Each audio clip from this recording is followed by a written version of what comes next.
South Africa has one of the highest crime rates on earth. How cadre deployment, fake training, and open borders destroyed law enforcement in South Africa. Introduction. South Africa is being consumed by it. We have one of the highest murder rates in the world. Every day, 75 people are killed. Every hour, women are raped. Hijackings, home invasions, extortion rackets, kidnappings. This isn't crime anymore. This is warfare. But here's the unspoken horror. The police are not winning. They're not even fighting back. The streets are ruled by criminals because the law has collapsed. The badge has lost its meaning. Police stations stand empty. Officers are undertrained, under-resourced, and afraid. And behind this collapse is not just corruption, but ideology. This is not accidental. This is the result of a government that chose political loyalty over public safety, that handed tenders to comrades instead of professionals, that replaced trained officers with party cadres, that wrote a constitution to protect criminals, not communities. And now, the nation is paying for it. With blood. This is the story of how law enforcement in South Africa was dismantled from the inside. This is the story of a nation that no longer has a shield. South Africa is drowning in crime. The statistics are terrifying. But the reality on the ground is worse. Every day, citizens are gunned down in broad daylight. Women are raped without consequence. And criminals operate with the confidence of men who know they won't be caught. And if caught, they won't be punished. This is not just the result of poverty or inequality. This is not random. This is engineered failure, the outcome of decades of political betrayal, where law enforcement was not strengthened but systematically sabotaged by those in power.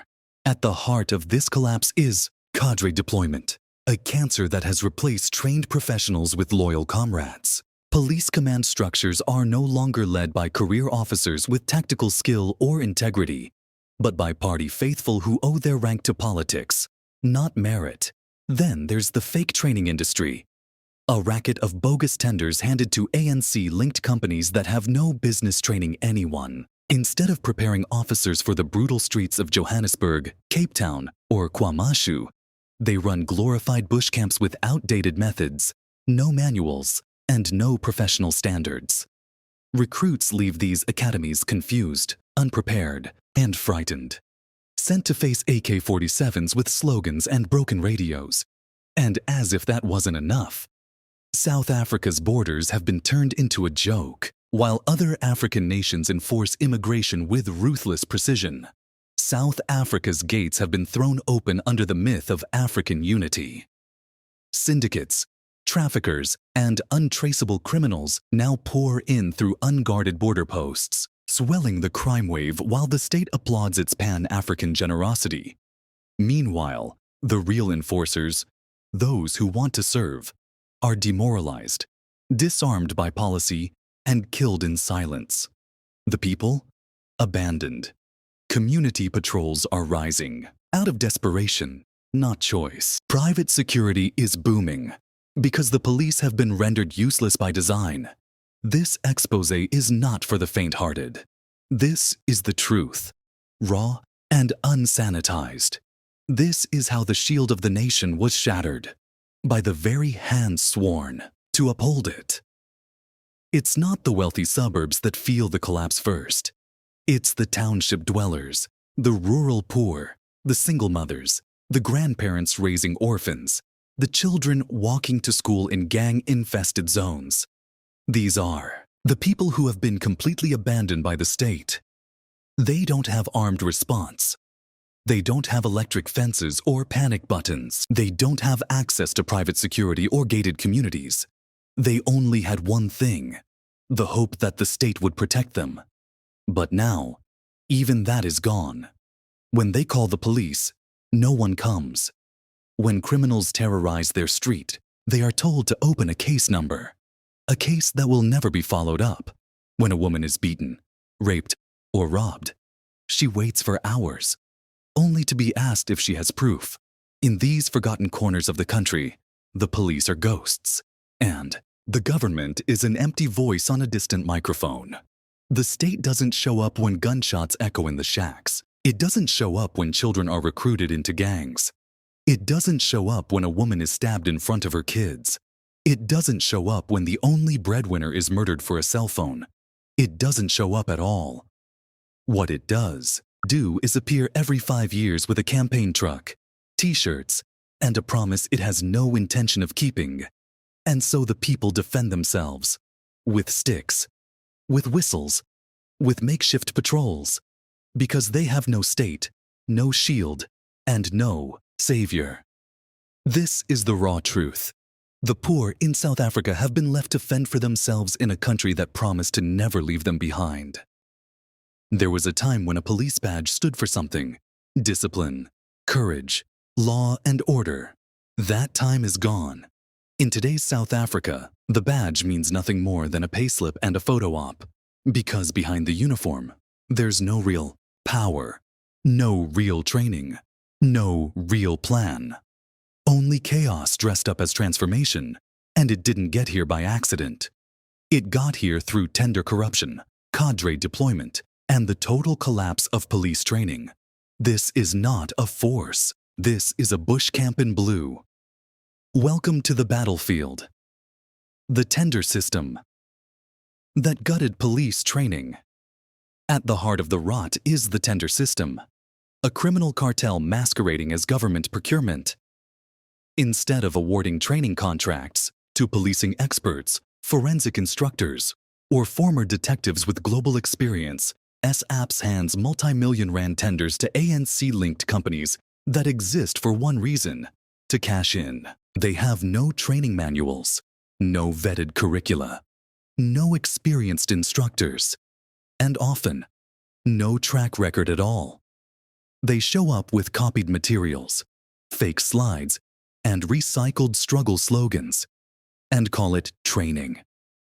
Meanwhile, the new recruits, they're being mentally and physically prepared for nothing, from professional policing to guerrilla confusion. Real policing requires knowledge of criminal law, mastery of procedure, tactical awareness, psychological readiness, stress inoculation, evidence handling, forensic integrity. But what are our officers being taught? Outdated drills, vague motivational speeches, political history lectures, marching like we're still in MK camps. No one's preparing them to face armed gangsters in Soweto or drug dealers in Mitchell's Plain. No one's preparing them for the carjackings, the kidnappings, the hits, or the hostage crises. Instead of training a force, we're churning out cannon fodder. The officers are victims. 2. Let's be clear. This is not about bashing the cops on the ground. Most officers want to serve. They want to help. But they are thrown into war zones with no armor, mentally or physically. They get issued outdated weapons. Their protective gear is substandard or missing. Their vehicles are broken down or never arrive. And their training, more like a crash course in surviving humiliation. Then we blame them when they don't perform, when they hesitate, when they retreat. But how do you expect a recruit, barely trained, unsupported, and demoralized, to run toward an AK-47? This system sets them up to fail. Cadres on top, criminals at the bottom, and nothing in between. The leadership of SAPS is no longer based on skill, operational history, or strategic thinking. It's based on political loyalty. You rise not because of your merit, but because of your party alignment. That's why our police force is now top-heavy with commanders who know how to march, how to chant, how to salute, but not how to lead a tactical response team, not how to manage high-pressure investigations, not how to secure a crime scene. This is not law enforcement. It's state theater. Whew. The result, a nation at war, without soldiers. Every day, South Africans are being murdered, robbed, raped, hijacked, and kidnapped. Every day, communities call for help that never comes. And when help arrives, it's often late, underprepared, and overwhelmed. Private security companies now outnumber police by 5 to 1. Why? Because people have no faith in SAPS. Even the police stations themselves, some are guarded by private companies. Let that sink in. The guardians need guarding. What must be done? Now we need a counter-revolution inside SAPS, not another strategy or summit, not another campaign with slogans, not another reshuffle with more cadre appointments. We need a full audit of all training tenders issued in the last 10 years, banning of cadre-linked businesses from training contracts, re-establishment of national policing colleges, staffed by real experts, not political mascots, recruitment based on grit, intelligence, and fitness, international partnerships to retrain SAPS from the ground up, and the return of pride in the badge, because the badge must mean something again. Right now, it means very little. Final word. We cannot fight 21st century crime with 1980s Bush tactics. We cannot protect the people with a hollowed-out force trained by tenderpreneurs. And we cannot build a safe country when policing has become a political side hustle. If we want law and order, we must burn the rot out, strip SAPS back to its bones, and rebuild it, not as a trophy of transformation, but as a real force of justice. Because without that, we don't have a country. We have a uniformed failure, collapsing in full view. Why are you doing this to your own people? You say, these are our people.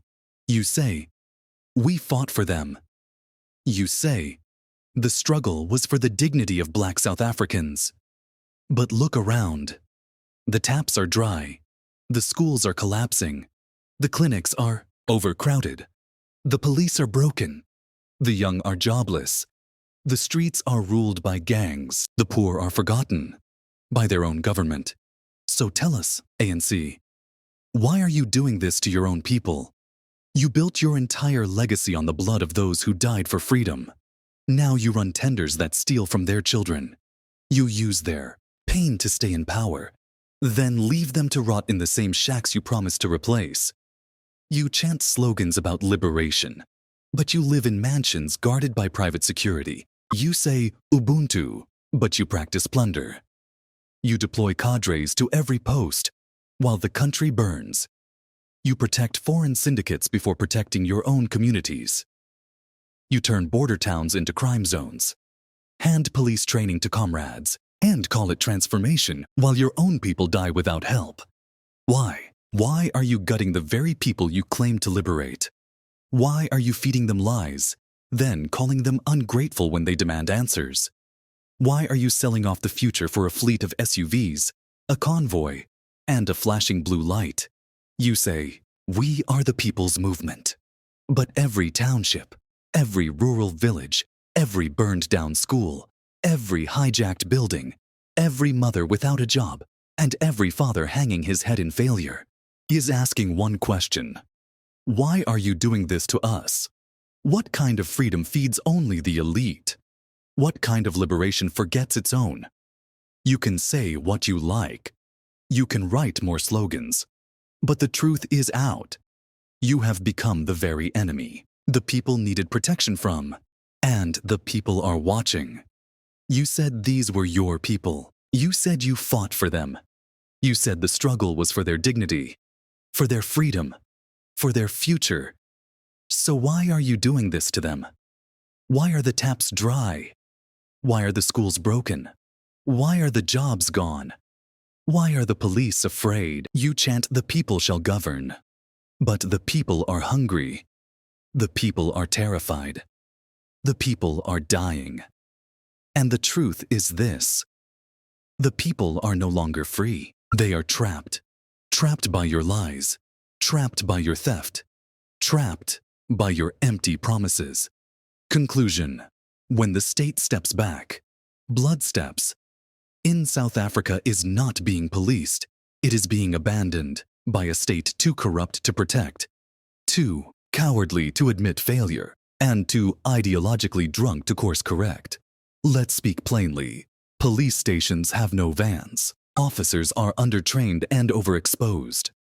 Recruits are pushed through bush camp-style training by comrades who won tenders with zero qualifications. Cadre deployment has infected every level of command, from the station to the commissioner's office, reducing the force to a political toy. Community patrols have become the only defense, but they too are hunted, murdered, and left without state protection. Private security outnumbers public police 5 to 1. Even police stations are now guarded by outsourced companies. And then there's the grand betrayal, the gender optics. We are told we must celebrate diversity, that more women in uniform means progress. But when the gunfire starts, most of them are nowhere near the front lines. The truth is painful. The majority don't go where the danger is, and those who do are not properly trained or supported for combat. This isn't empowerment, it's performance. And it costs lives. Meanwhile, criminals roam free. Why? Because the Constitution protects their rights more fiercely than it defends their victims.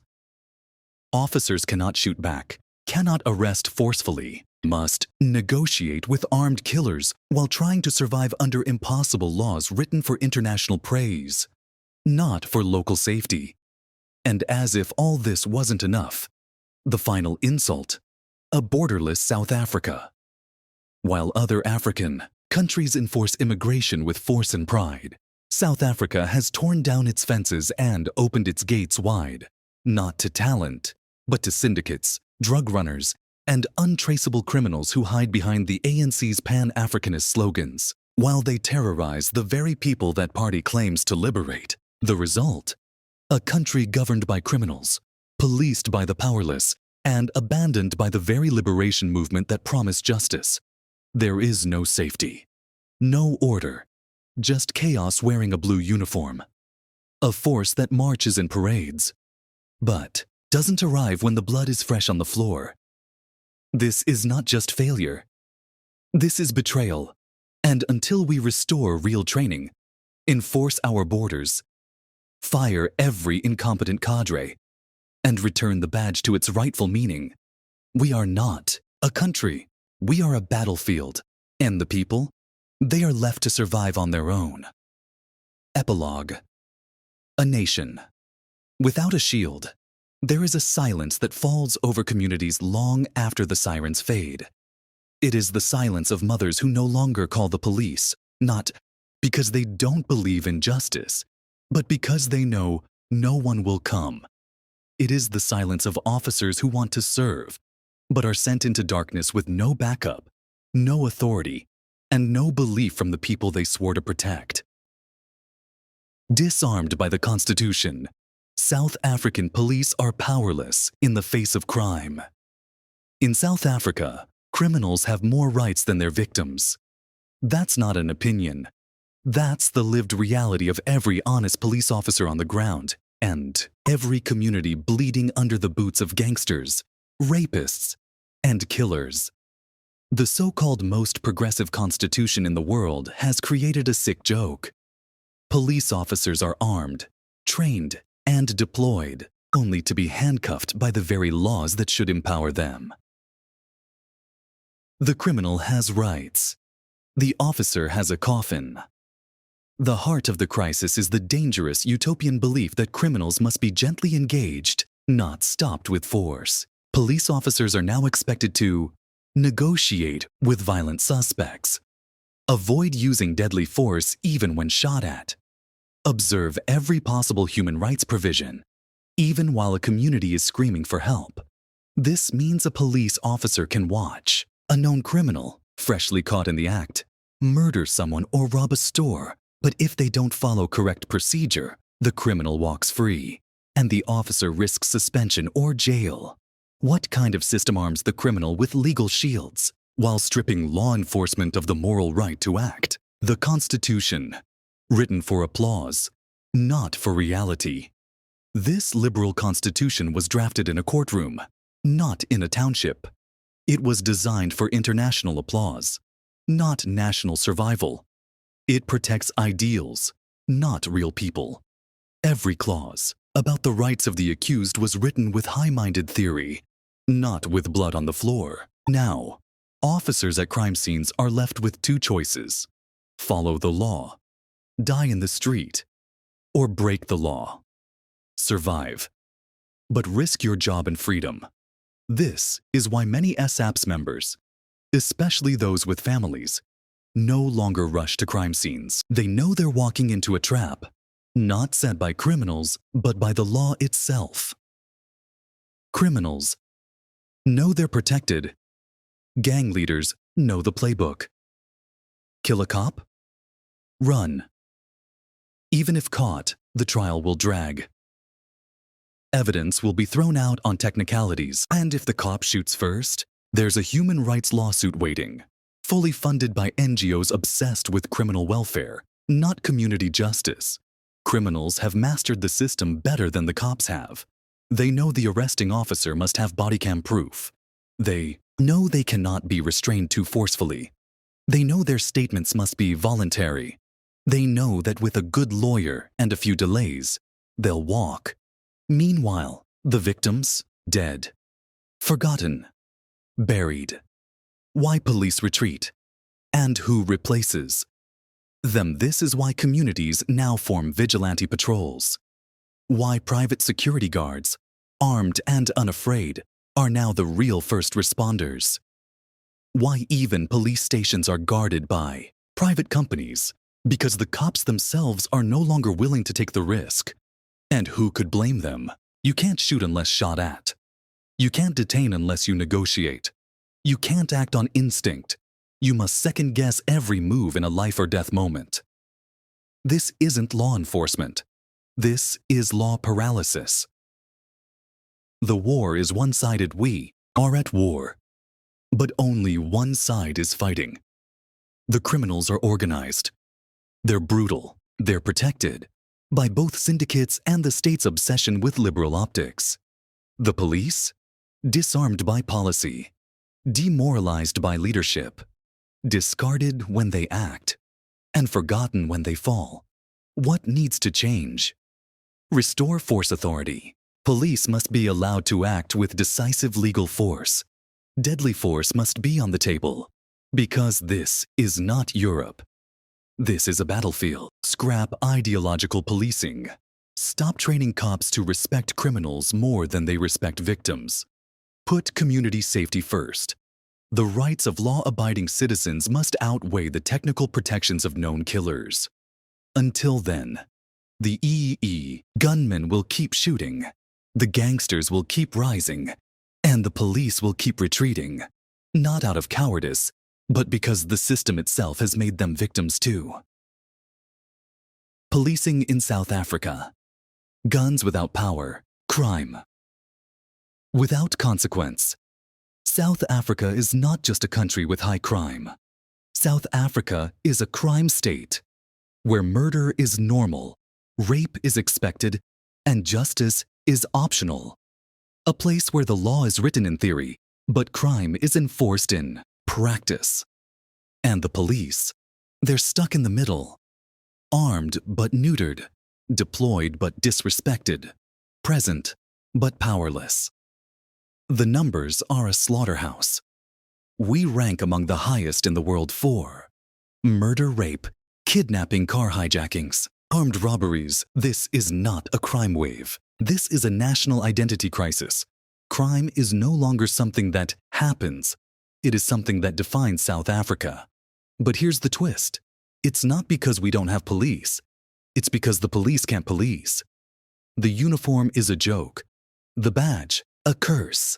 Most SAPS officers today walk into war zones without public trust, without legal backing, and without leadership. They can't chase suspects unless it's by the book. They can't shoot back unless it's proportional. They can't detain a thug without being accused of abuse. Meanwhile, criminals know they have rights, NGO support, and endless loopholes. That's why they shoot first. Because the Constitution shoots back at the cop, not the killer.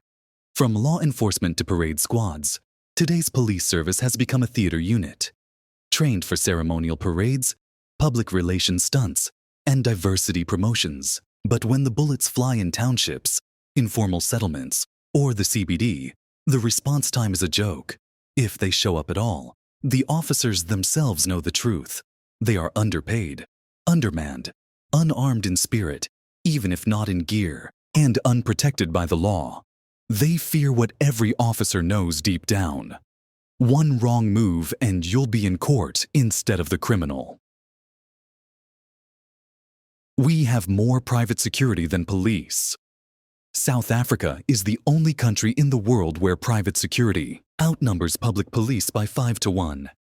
Gated communities don't call the cops. They call their own men. Shopping malls have armed guards on every level. Even police stations are guarded by private companies. Let that sink in. The police themselves need protection. What does that say? It says the government has abandoned the monopoly on violence and handed it to anyone with a uniform and a gun, except the people meant to enforce the law. This is not a system. This is sabotage. What kind of leadership ignores this bloodbath? One obsessed with image, with ideology, with struggle credentials and useless cadre deployments. The ANC fills the ranks of police leadership not with warriors, not with tacticians, but with comrades.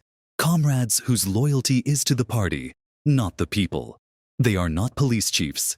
They are political managers in uniform. And the result? Turf wars in townships, extortion rackets on the rise, political assassinations in local government community patrollers being hunted like animals, women raped in broad daylight, hitmen protected by syndicates and insiders. This is a murder economy, and the police are just a powerless audience to the carnage. We are past breaking point. The people are angry. The communities are arming themselves. The trust is gone. And when the people stop calling the police altogether, that's when the state collapses completely. It's already happening. We don't need more officers. We need the return of authority. Bring back real policing. Let cops act decisively without fearing prison. Fire the cadre commanders. Arm the brave, not the loyal. Let the badge mean something again. Until then, let's stop pretending this is a democracy with rule of law. Because if crime rules the streets, then the government is just graffiti on a burning wall. And right now, that wall is South Africa. From Academy to Anarchy, How Cadre Tenders Destroyed Police Training in South Africa. Step into a South African police academy today, and you'll quickly realize you're not entering a professional force. You're entering a glorified bush camp. There's no discipline, no doctrine, no strategy, no law enforcement philosophy rooted in modern criminology. What you find is chaos in uniform, recruits stumbling through drills, instructors bluffing through fake manuals, and tenders flowing to politically connected nobodies who couldn't train a school crossing guard. This isn't training. It's tenderpreneur bush warfare. Where are the standards? South African Police Service, SAPS. Training should be grounded in tactical crime scene response, criminal psychology, constitutional law and procedure use of force policies, urban combat readiness, community police relations. But instead, we've got training programs run by MK veterans turned cadre businessmen who show up with copied manuals from the internet, unqualified trainers, and a dusty PowerPoint presentation full of slogans. They train cops like it's still 1987 in the Angolan bush, not 2025 in gang-infested Johannesburg. It's not law enforcement. It's a playground for the politically connected. Tender. First. Quality. Last. Why is police training collapsing? Because tenders for police instruction and development are awarded not on merit, but on loyalty to the party. No background in policing? Doesn't matter. No instructional license? Don't worry. No idea what modern policing looks like? You'll fit right in. All that matters is your struggle credentials, your link to the local ANC branch, and your ability to smile for the press. So instead of building a generation of sharp, disciplined officers ready to defend the Republic, we're producing confused recruits who can't even write a proper incident report, let alone respond to an armed robbery under pressure. Open borders, closed eyes. South Africa's suicide pact with the continent. In a world tightening its borders, South Africa has chosen the unthinkable, to have none. While other African nations enforce immigration laws with precision and pride, South Africa has become a lawless transit zone. A porous, chaotic free-for-all where undocumented migrants walk in, settle down, and disappear into the shadows, often without consequence, accountability, or even basic identification. The illusion of African unity. The ruling African National Congress, ANC, defends this madness with empty slogans. Africa is one. We are all Africans. They helped us during apartheid. These words are repeated like holy scripture by politicians who live in gated suburbs, far from the border towns, hijacked buildings, and broken clinics that have been swallowed by illegal migration. But while the ANC chants Pan-Africanist hymns, other African countries do not return the favor. Recently, South Africans were arrested in Zimbabwe for lacking proper documentation.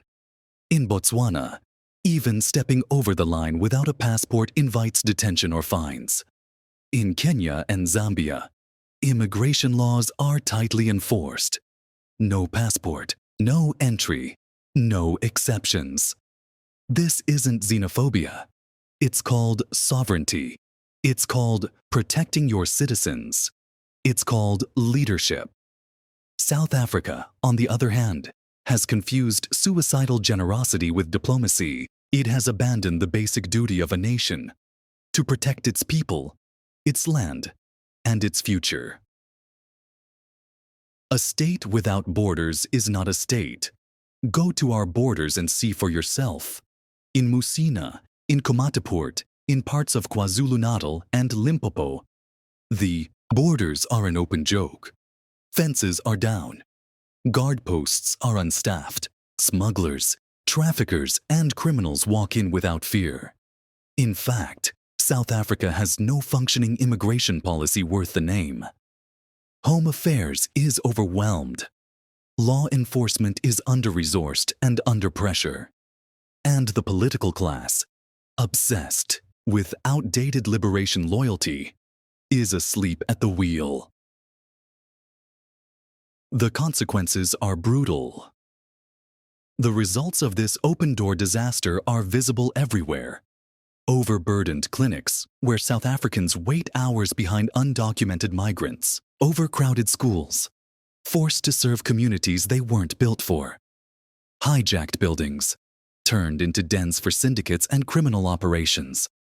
Township economies flooded by informal foreign traders operating without tax or registration. Let's be clear. The enemy is not the poor migrant. The enemy is the ideology that says South Africa must sacrifice itself for others, while no one sacrifices for us. This ideology of guilt and borderless utopia is killing us, slowly and surely. The false debt of liberation. One of the ANC's laziest justifications for the border collapse is that neighboring countries hosted South African exiles during apartheid. Therefore, the argument goes, we owe them a lifetime of open access to our resources. But here's the truth. That debt has been paid. With our gratitude, with aid, with investment, and with decades of goodwill. No nation builds a future by living in the shadow of its past. If those countries truly believed in reciprocity, they'd open their borders to us in return. They don't. And they won't, because they respect themselves. We are not the United Nations. South Africa is not a refugee camp. It is not the African Union's social welfare project. It is not a dumping ground for every failed regime on the continent. We are a sovereign state, or at least, We were. Until politicians with no national pride turned our borders into tissue, paper, our citizenship into a joke, and our future into a ticking time bomb. Time to choose, country or chaos. We are not anti-African. We are pro-South African. We are not xenophobic. We are rational. We are not saying close the door to everyone. We are saying close it to lawlessness. Close it to abuse. Close it to criminal exploitation. It's time to restore control. Time to enforce the law. Time to stand up and say, we are a country, not a corridor. Because if we don't, if we allow this borderless utopia to continue, then we will have no country left to fight for. And history will remember us as the only nation in Africa that destroyed itself in the name of false unity. In a world where every nation protects its borders, in a continent where even the poorest countries enforce entry with an iron fist, South Africa has chosen to become the doormat of Africa. Want to enter Kenya illegally? You'll be jailed. Try to sneak into Botswana. You'll be detained, fined, deported. But South Africa? Just walk in. No documents? No problem. No visa. Don't worry. Your family. They say. Africa is one. Zimbabwe arrests South Africans. Zambia deports them. Mozambique doesn't hesitate to turn them away at the border. Because their sovereignty still means something. Because they still have a spine. But here, we are told that borders are colonial, that enforcing immigration law is xenophobic, that protecting South African land for South Africans is racist. So, while other African governments defend their people and guard their economies, our leaders open the floodgates, not for opportunity, but for exploitation, chaos, and crime. Our hospitals are overflowing, our cities collapsing, our people unemployed and angry. But the ANC says, let them come. They helped us during apartheid. That debt has been paid in full. South Africans are not obligated to carry the burden of 1,000 failed states. We are not the United Nations. We are not the refugee camp of a collapsing continent. We are a country, a sovereign country. Or at least, we were. No other African country treats South Africans the way South Africa treats outsiders. Our people are arrested in Zimbabwe while Zimbabweans run shops, own buildings, and run syndicates here. Freely, illegally, and untouchably. This is not Pan-Africanism. This is suicide. It is not unity when it destroys your nation.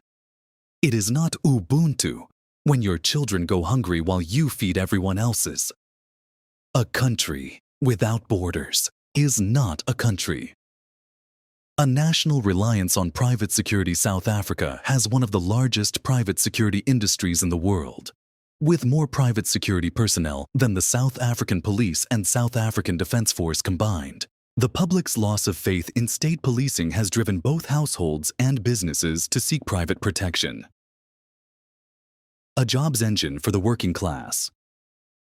The industry is often a first point of formal employment for many young men and women, especially from townships and rural areas. Uniform equals dignity. Many join to gain not just income, but also identity, pride, and purpose. A regulatory and ethical challenge. The Syra vision posted in your photos is bold. South Africans have confidence in the legitimacy, occupational practices, and transformation of the private security industry. But with rapid growth, ethics, training, and oversight become critical to ensure the industry does not become exploitative or militarized. What this moment says, the scenes in your photos, filled chairs, quiet waiting, tell the silent story of South Africa's socio-economic conditions. Security work is not just employment. It's a survival strategy, a rite of passage, and sometimes A long detour on the road to a better life. I spent the morning at SIRA, the private security industry regulatory authority, and what I witnessed moved me more than I expected. It wasn't just a queue. It was a parade of quiet desperation, determination, and discipline. Dozens of men and women, young and old, sat silently in rows of metal chairs, waiting for their turn to register as security officers. No one was loud. No one was impatient. They knew why they were there. And so did I. The security industry in South Africa isn't just big business. It's a lifeline. It's one of the few doors still open when others, corporate, academic, political, remain shut. It promises a job, an ID badge, a uniform, dignity. As I stood behind the glass panel that displayed Basira's mission and values, words like Ubuntu, integrity, professionalism, I was struck by the irony and the truth. These values are more than buzzwords here. They are the silent code by which these men and women hope to live. For many, this is their first formal registration into the working world, their entry point into legitimacy. What does it say about our country that so many find their first taste of formality in the private security sector? It says that the state has faltered, but the people haven't. They keep showing up. Clean shirts, polished shoes, copies of IDs and certificates in hand. The PSIRA office didn't just feel like a registration site. It felt like a shrine to survival, an honest hustle, a gathering place of those who refuse to be idle while waiting for a better life to magically appear. As I left the building, I looked back one last time at the glass wall where the words, "Vision. South Africans have confidence in the legitimacy of the private security industry," were printed. And I thought to myself, we may not have much left, but we still have this. People who are willing to stand in line, get registered, and take responsibility for protecting what remains. And that, in a country that has lost so much, is no small thing. South Africa's private security industry is booming because our public policing system is broken. That's not progress. That's failure repackaged in the language of diversity and transformation. Our police force is no longer built for enforcing law. It's been remodeled to tick boxes. Recruitment today prioritizes representational diversity over operational effectiveness. The result? A weakened institution that's praised globally for its gender balance, but unable to confront the vicious killers roaming our streets. It's not that women in uniform lack courage. It's that they're being deployed into violent war zones without the necessary backing, tools, or policies to succeed. You can't praise diversity while ignoring the ground-level consequences. It's not celebration. It's sabotage. And let's talk honestly about another diversity myth, this so-called rainbow nation. In theory, South Africa belongs to all who live in it. In practice, the police force has become monochrome. Whites, coloreds, Indians, virtually invisible in today's police ranks. We've gone from reconciliation to quiet expulsion. The very officers, many of them white South Africans, who served in previous regimes, who understood the tactical war against crime, have been cast aside as enemies of the people. Why? Because that's how communism works. It needs enemies. And in this warped worldview, experience is replaced by loyalty, competence by cadre deployment. Our police commissioners aren't chosen for excellence. They're chosen for allegiance to the ANC. And the nation suffers. But the rot goes deeper, right into the very soul of our legal system. Our Constitution, praised worldwide as a liberal masterpiece, has become a shield for criminals and a noose around the neck of police officers. Officers are taught not to shoot, even in the face of danger. Criminals have rights, even in the act of committing violent crimes. You must arrest them gently. You must negotiate with them. And if they shoot first, you're advised not to shoot back. It's madness, and it's costing lives. That's why many police officers now refuse to show up at crime scenes. They know they're powerless. They know the Constitution protects the criminal more than the community. The result? Criminals are emboldened. Police are killed in the line of duty with no justice. The badge is now a target. So communities are taking matters into their own hands. And who can blame them? When calling the police is an act of futility, self-defense becomes a necessity. That's why we've seen a rise in neighborhood patrols, often armed, often desperate. Tragically, those brave community members are now being targeted by killers themselves. It's a bloodbath, and the government turns its face away. Meanwhile, private security is thriving. There are more than 5 private guards for every police officer in this country. That's not because we're secure. It's because we're afraid. The state has failed in its most basic duty, to protect its citizens. And still, we can't blame the individual police officers. They are trapped in a broken system. The real blame lies with a government that has no nationalistic spine, no love for the people of South Africa. The ANC leadership is more committed to Pan-Africanism than to South Africans. They've turned this country into a borderless playground. Undocumented migrants stream in. Unchecked, many of them commit crimes and vanish into the shadows. The ANC excuses it. They helped us in exile, so now they are welcome. That's not governance. That's ideological debt repaid in blood and chaos. Go visit the borders. They don't exist. There's no control. No enforcement. Just political romanticism masquerading as policy. The cities are crumbling. Infrastructure has collapsed. And crime has become so normal that even police stations are guarded by private security. Read that again. Police stations are now protected by private security companies because the police themselves are afraid. Today, our police force has been reduced to ceremonial roles, marching at parades, saluting on public holidays. They're no longer defenders of the people. They're props in a failed state. And so, crime reigns. The criminals are not in hiding. They are not afraid. They are in charge. They know the system protects them.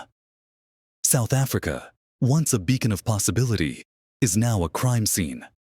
Our country has become a lawless graveyard, lit only by the flickering torch of private security, while the state, crippled by ideology, incompetence, and cowardice, has plunged into total darkness.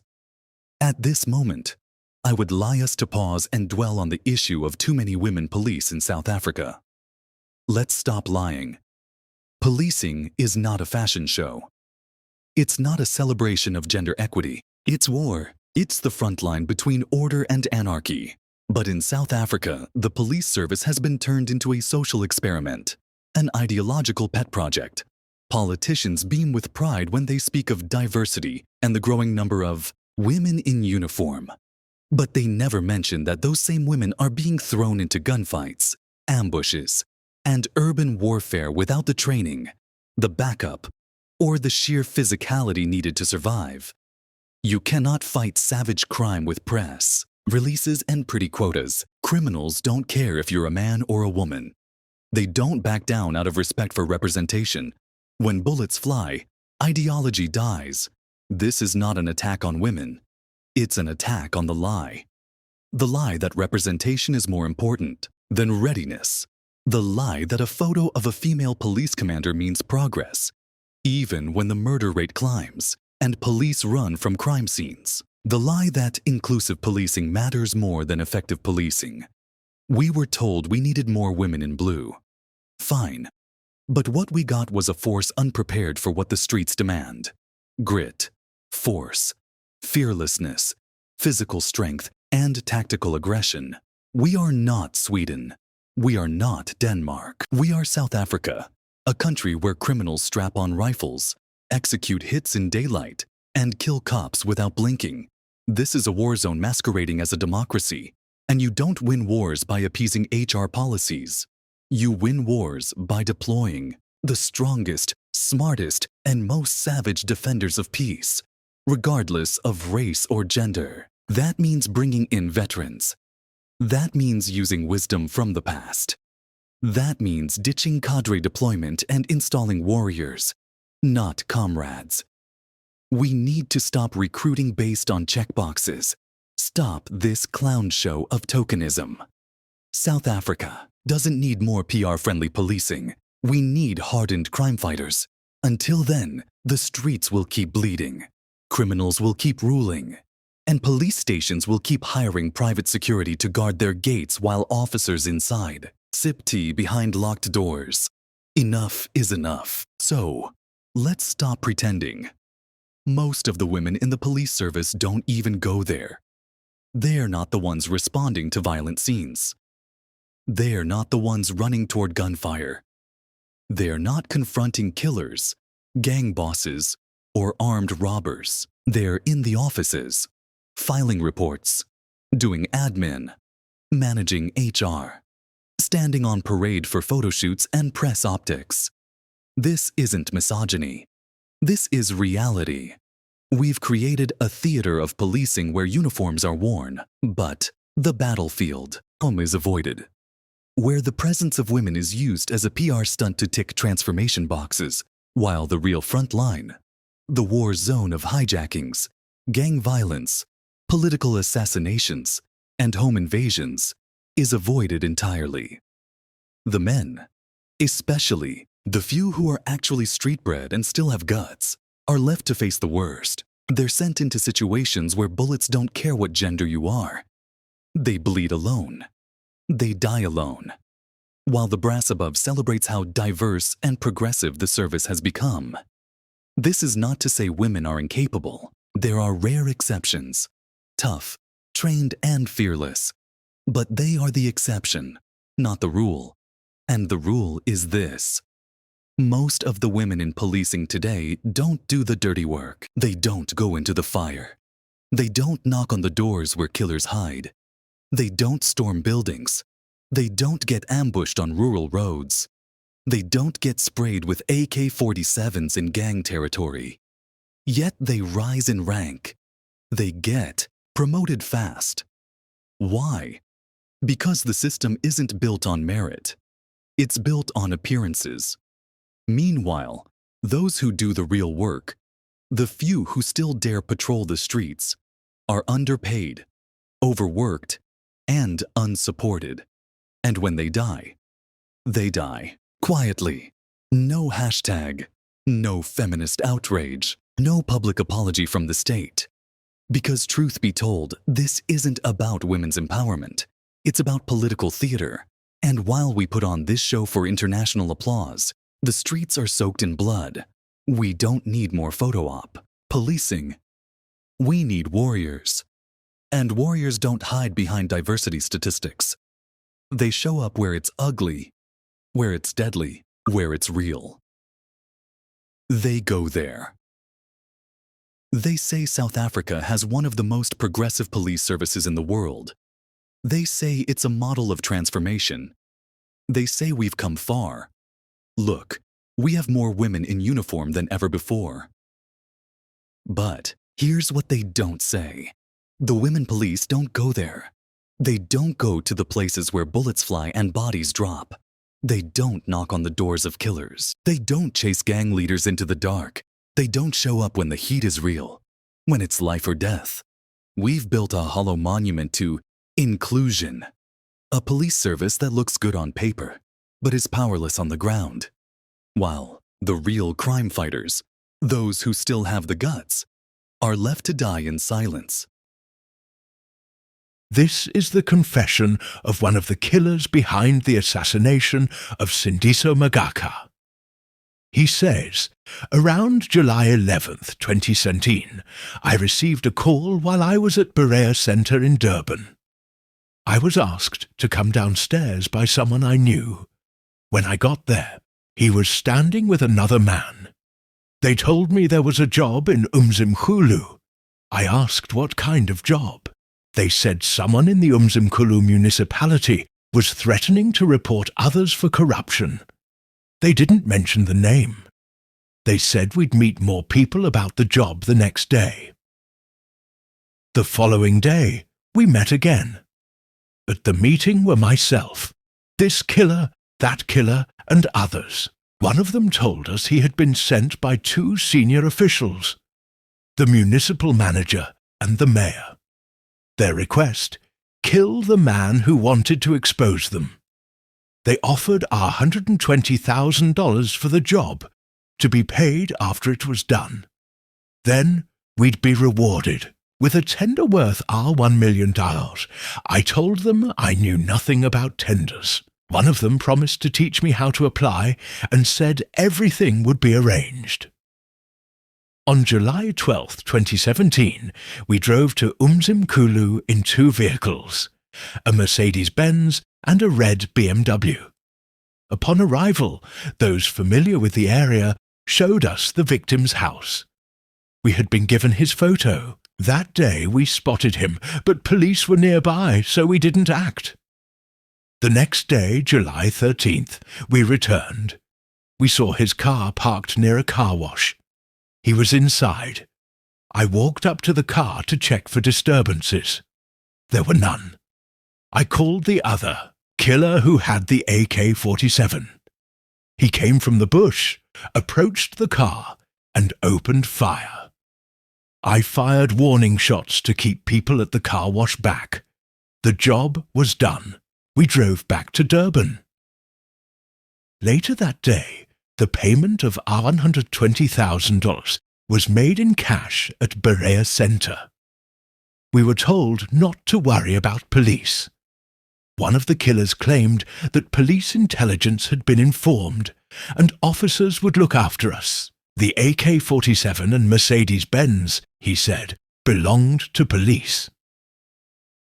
Of the $120,000, $100,000 was split among the group.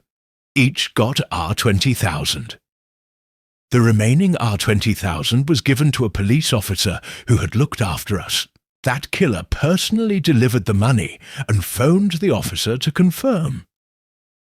Later that year, I was arrested for robbery and denied bail. In 2018, I was formally charged for this murder while in prison. There, I met some of the other accused for the first time. They admitted the masterminds paid $600,000. Another $500,000 was promised to keep the peace among us in prison. That money, we agreed, would be used for our legal fees. I have a recording of a call confirming the $500,000 payment. It was sent to a family member for safekeeping. One of the masterminds reportedly shot himself in 2020, avoiding accountability. Let us be clear. Sindiso Magaka was killed because he tried to expose corruption. He had served barely a year as a councillor. His honesty got him killed, and now we know the price they paid for his life, and the tender they promised as reward. Children are starving. Graduates have no jobs. Services have collapsed. But politicians are promising tenders to hitmen. $1 million for murder, Killer didn't even know what a tender was. He probably never finished school, but they promised to help him open a company and win a government contract. This is why there is no service delivery. This is why corruption thrives. When you vote in 2026, remember Sindiso Magaka. He died not because of illness, not in an accident, but because he told the truth. And now the truth has come out. Let us not let his death, or the deaths of others, go unanswered. Let this confession be the fire that ignites a reckoning. You think a hitman from Umlazi just decides to shoot a municipal manager. No, he is sent, he is funded, he is protected by people in suits, with state-issued phones, driving government vehicles. These are not lone wolves. These are dogs fed by the state. You would think the police are there to protect the people. uphold the law, to serve justice. But in South Africa, the badge is often a backstage pass to murder. The killers of Sindiso Magaka were told, "Do not worry, the cops are with us." The assassination of Babita Deokaran was not just a crime, but a national tragedy that exposed the rot inside parts of South Africa's government machinery. Let's unpack the facts and implications of your statement with clarity. Who was Babita Deokaran? Babita was a senior Gauteng Department of Health official and a whistleblower. She exposed massive corruption in COVID-19 related procurement, especially at Tembisa Hospital. What happened to her? On 23rd of August 2021, Babita was shot multiple times outside her home in Johannesburg. She had warned colleagues she feared for her life. She had also asked for witness protection, but was not provided any. The masterminds and the system, the 6 hitmen were caught, but their handlers, the true masterminds, remain protected.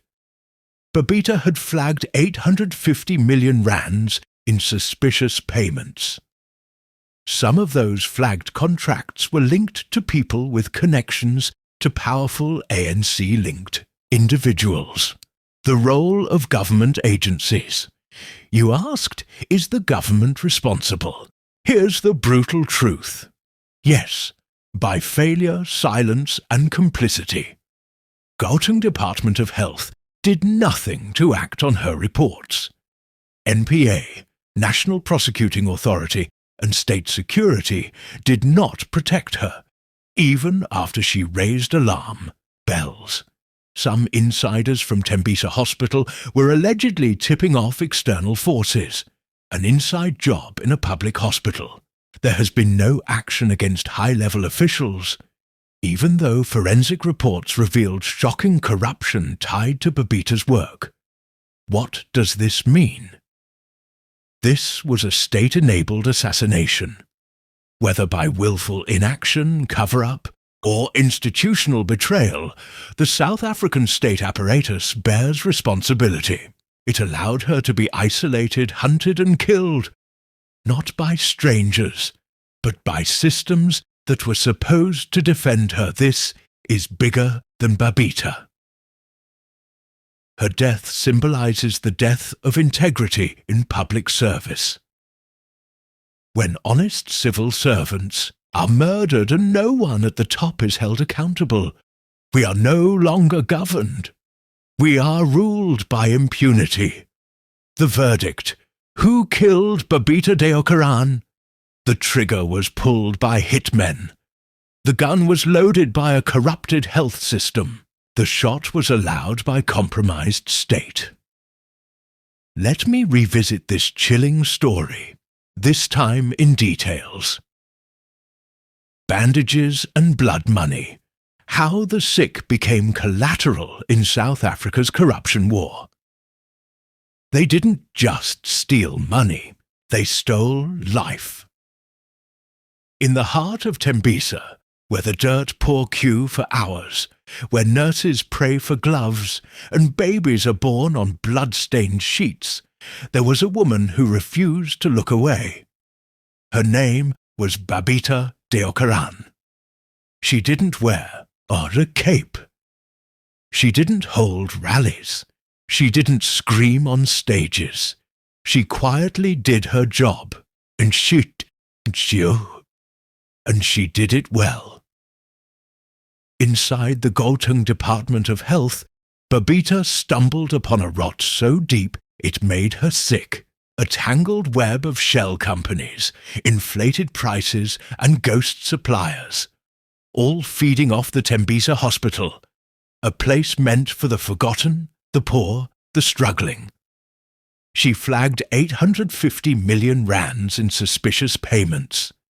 She raised her hand. She said, "This is wrong." And the system, the same system that shouts transparency, that preaches accountability, that sings Batho Pele from podiums, put a target on her back. On August 23, 2021, as she returned from dropping her child at school, Babita Deokaran was gunned down. Multiple shots, outside her home, in her car, alone. Her crime: she spoke truth in a kingdom of lies. But let's not romanticize her death. Let's not call it a loss to the nation. Because if the nation cared, her killers wouldn't have been hired in the first place. Let's talk about the hospital. Tembisa Hospital, a place where the poorest South Africans go not to be healed, but to survive. Where mothers give birth on concrete floors. Where the smell of blood and bleach never leaves your nose. Where babies die because there's no oxygen, while officials drive Range Rovers paid for by phantom contracts. Millions meant for syringes, bandages, heart monitors, instead went to designer furniture, luxury leather couches, and R1,000,000 shoe deals through fake vendors. This is not just theft, this is mass murder by spreadsheet. And what did the state do? The National Prosecuting Authority refused to protect Babita. The police ignored her pleas. No one offered her a safe house. But after she died, they gave her a memorial service. A framed picture, some flowers, a press release. They didn't want justice. They wanted silence, and today the masterminds walk free. Still in government, still issuing tenders, still playing God with the lives of the poor. This is the murder economy, where health is currency and silence is bought in. Bullets Babita Deokaran was not the only one. Dr. Abdul Hai Mayat was also threatened for investigating corruption. Whistleblowers in Free State, in Eastern Cape, in Limpopo, all pushed out, smeared or dead. Because in South Africa, hospitals don't just fight disease. They host parasites with government IDs. So what now? Are we a people so numb we can watch mothers weep over dead children and say, shame, that's just how it is? Do we sit back while tenders are exchanged like hit contracts, while the poor are buried without names, while the honest are hunted like criminals? Because, make no mistake, every stolen syringe is an assassination. Every fake invoice is a murder, weapon. Every minister who stays silent is an accomplice. This is not governance. This is war. On the poor, by the powerful. And it ends when we stop pretending it's normal. This is not a scene from a mob movie. This is a government offices in South Africa, where tenders don't just decide who gets the job. They decide who lives and who dies.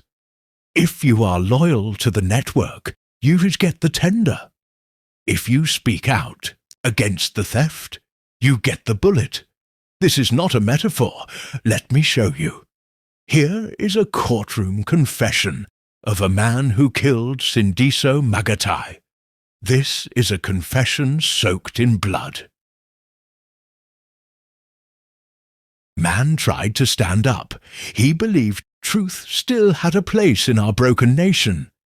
His name was Sindiso Magata. He was a counsellor, a reformer, a young man who thought fighting for honesty was worth it. But in South Africa, truth is not rewarded. It's assassinated. The killers have confessed. They were sent by a mayor, by a municipal manager, by a network of greed that lives inside government halls. They were armed by the police, escorted by intelligence officers who paid in cash. They were promised 120,000 rands for the kill, and a 1,000,000 rands tender as a thank you. All this to silence a man who spoke too soon, spoke too boldly. Sindiso Magata didn't die in a car crash. He didn't fall sick. He was executed. His car was watched. His house was mapped. His photograph was passed between killers like a blueprint. They waited. They followed. And they fired. The trigger was pulled with an AK-47, not stolen, issued from the very people paid to protect us. That's what this series is about, the invisible war on truth. And the price of exposing the rot. This is not a documentary. This is evidence. A country that silences the honest does not deserve silence in return. And this is the testimony they never wanted heard. Can you believe it? The killers were shown his house, given his photo, given a state-issued AK-47 that escorted by police intelligence who were in on the hit. They were told, "Do not worry, the road is covered. The cops are with us." And when Magaka was gunned down in broad daylight, they were paid 120,000 rands in cash, then promised a tender worth 1 million rands. What does this confession tell us? It tells us South Africa is not dying from poverty. It is being murdered by betrayal. The poor are not poor because of lack. They are poor because those in power feed on them like vultures. This system does not reform. It eliminates. It does not listen. It silences. It does not serve. It feeds on blood. This is not a war zone, but people are dying like it is. We now move from KwaZulu-Natal to Limpopo, to a municipality called Mogalakwena, place where public money is looted in broad daylight, and those who speak out are shot dead right in the centre of town. Voltien Kakana was a councillor. Ralph Kanyeni was a community leader. Both men believed in standing up for what's right. Both men were working together to uncover corruption.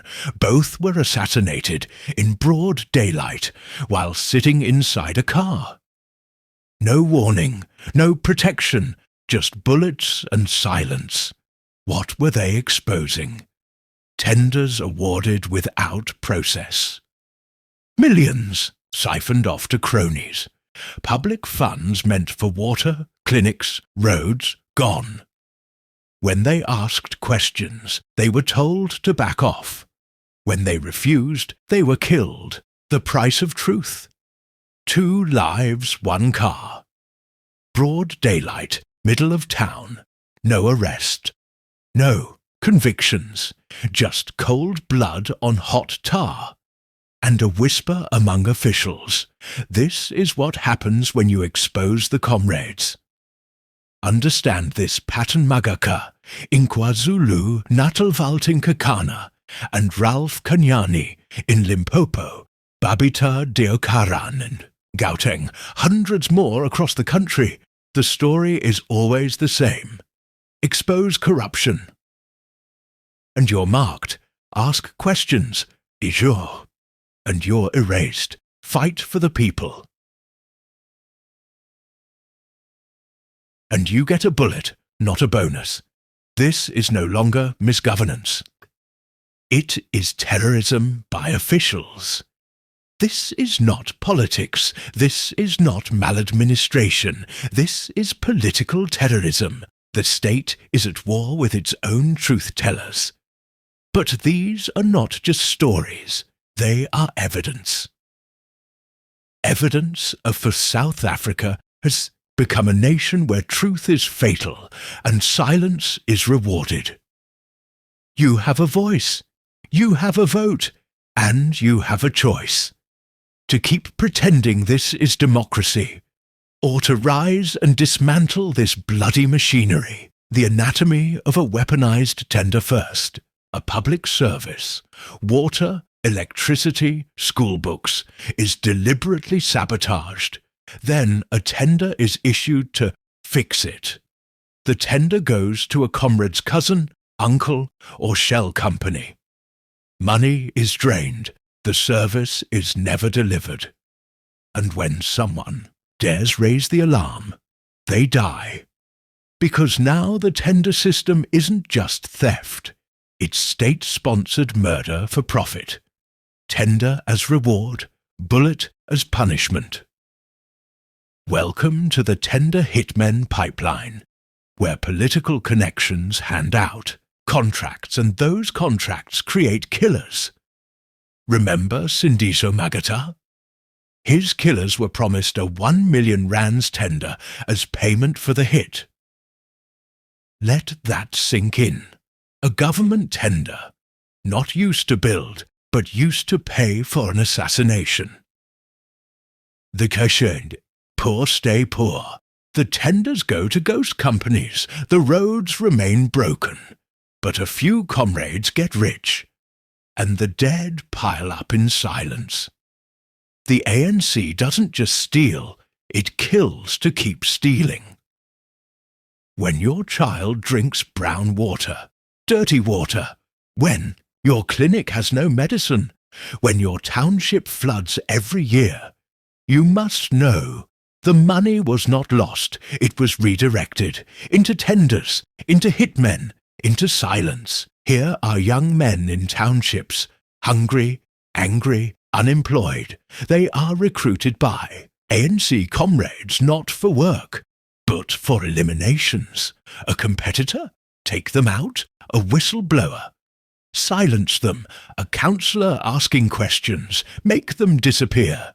These young men are promised tenders in return. First a hit, then a contract. That's the pipeline. Politicians know this. They created it. You think a hitman from Umlazi just decides to shoot a municipal manager? No. He is sent. He is funded. He is protected by people in suits, with state-issued phones, driving government vehicles. These are not lone wolves. These are dogs fed by the state. Tenders for blood. Case studies. In Mogalaguena, a councillor and a community leader were gunned down in the middle of town. In Umzimkhulu, Sindiso Magata was assassinated. The killers were promised a tender worth 1 million rands. In Johannesburg, Babita Deokaran was shot outside her home after exposing PPE tender corruption. What do they all have in common? The killer got the cash. The honest one got the coffin. It's a network, not an exception. The killers are hired. The police are bought. The prosecutors stall. The ministers keep quiet. The system works like a cartel. But instead of drug routes, it's budget line items. Instead of turf wars, it's tender wars. Instead of justice, it's a cycle of payoffs and executions. If you don't understand this, you will be the next victim. You're not safe just because you stay silent. The ANC mafia state doesn't just kill whistleblowers. It kills truth, accountability, competition, and eventually the country. Ask yourself, why is the township still flooded every summer? Why are RDP houses collapsing? Why is every clinic out of stock? Because the money meant for development was diverted into Hiti jobs. This is the lived reality in provinces like KZN, Limpopo, Northwest, Gauteng, Mpumalanga. Tenders fund assassinations, and assassinations secure tenders. It is a closed pipeline, run by comrades, filled with blood and oiled by silence. Speak out, and they'll call you mad. Stay silent, and you become their accomplice. The only way to stop the tender-hitman pipeline is to destroy the network that built it. Now let us talk about fake invoices, real blood, the ghost companies behind. State assassinations. A ghost company is a fake entity, a name on paper with no staff, no office, no phone number. But it gets paid millions by government departments. Why? Because the people behind these fake companies sit in government themselves, or are connected to those who do. And what do they use the money for? To buy silence, to pay hitmen, to destroy evidence, to shut down investigations. Blood behind the balance sheet. This isn't guesswork. This is how it works. A whistleblower raises concerns about irregular tenders. The procurement officer or manager delays, denies, or disappears. A ghost company is paid 10 million rands for consulting. 20,000 rands is withdrawn in cash, the same amount paid to Magata's killers. The hit goes out. The paperwork is clean. The person is gone. This is the back office of assassination, the tools of the ghost syndicate, tender codes, assigned to companies with no track record. Shell names, 1 director, 5 closed corporations, all in his grandmother's shack. Front women, used to tick the BEE box, never seen again.